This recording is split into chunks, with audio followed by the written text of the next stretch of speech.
ఇక big boss Telugu mega షోలో 2 సార్లు కంటెస్టెంట్స్ గా పాల్గొనడంతో పాటు 8వ సీజన్ కి రన్నర్ అప్ గా నిలిచారు డాక్టర్ గౌతమ్. బిగ్ బాస్ లో తన వ్యక్తిత్వం, దూకుడుతో యూత్ లో ఫాలోయింగ్ సంపాదించుకున్న గౌతమ్ హీరో స్థాయికి ఎదిగారు. ఆయన లీడ్ రోల్ లో నటించిన సినిమా సోలో బాయ్. ఈ సినిమాలో గౌతమ్ సరసన రమ్య పసుపులెట్టి, శ్వేత అవస్థి ఆడిపాడారు. ప్రముఖ సంగీత దర్శకుడు ఆర్పి పట్నాయక్ చాలా రోజుల తర్వాత సంగీత సారథ్యం వహించారు.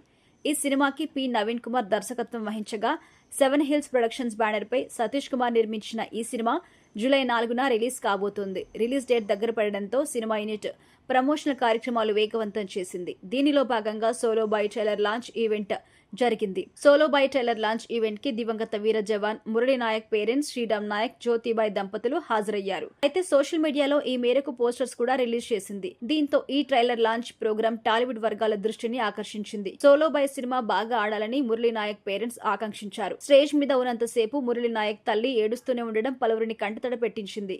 ఈ కార్యక్రమానికి వ్యాఖ్యాతగా వ్యవహరించిన యాంకర్ శ్రవంతి చొక్కారపు ఎమోషనల్ అయ్యారు. దేశం కోసం ప్రాణాలు ఇచ్చిన మురళిని తిరిగి తీసుకురాలేకపోయినా తమ వంతుగా ఆర్థిక సహాయం చేస్తామని చెప్పింది.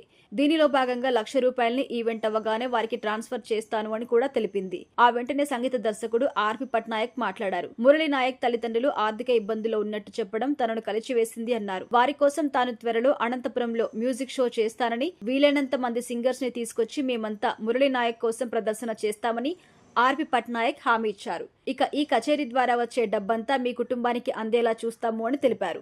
వచ్చే నెలలో తాను అమెరికా వెళ్తున్నాను అని, తిరిగి ఇండియా రాగానే ఈ ఈవెంట్ కోసం ప్లాన్ చేస్తాను అని ఆర్పి పట్నాయక్ తెలిపారు. ఇక చివర్లో హీరో గౌతమ్ కృష్ణ మాట్లాడుతూ 25 వయసులో ఉండే కుర్రాళ్లు మందు కొడుతూ అమ్మాయిలతో తిరుగుతుంటారు. కానీ మురళీ నాయక్ బార్డర్లో మన దేశం కోసం ప్రాణాలు అర్పించారని ప్రశంసించారు. ఆ కుర్రాడిలో ఉన్న అంత ధైర్యం, సాహసం ఈ అబ్బాయిలో ఎక్కడి నుంచి వచ్చిందని ఆలోచించారు. ఇక ఎంతో కష్టపడి మురళిని తల్లిదండ్రులు చదివించి దేశ సేవకు పంపించారని, వీళ్లకంటే పెద్ద సెలబ్రిటీ ఎవరుంటారని గౌతమ్ ప్రశంసించారు. బిగ్ బాస్ ద్వారా నేను 30 లక్షలు సంపాదించాను అని, అందులో 15 లక్షలు సమవర్తి ట్రస్ట్ ద్వారా డొనేషన్ చేస్తానని, ఇందులో ఫస్ట్ డొనేషన్ మురళీ నాయక్ గారి ఫ్యామిలీకి ₹1,00,000 సభాముఖంగా ఇస్తున్నాను అని చెప్పారు. అదే స్టేజ్ పై నుంచి జవాన్ పేరెంట్స్ ఖాతాలోకి నగదు ట్రాన్స్ఫర్ చేశారు గౌతమ్. ప్రస్తుతం ఈ వీడియో సోషల్ మీడియాలో వైరల్ అవుతుంది.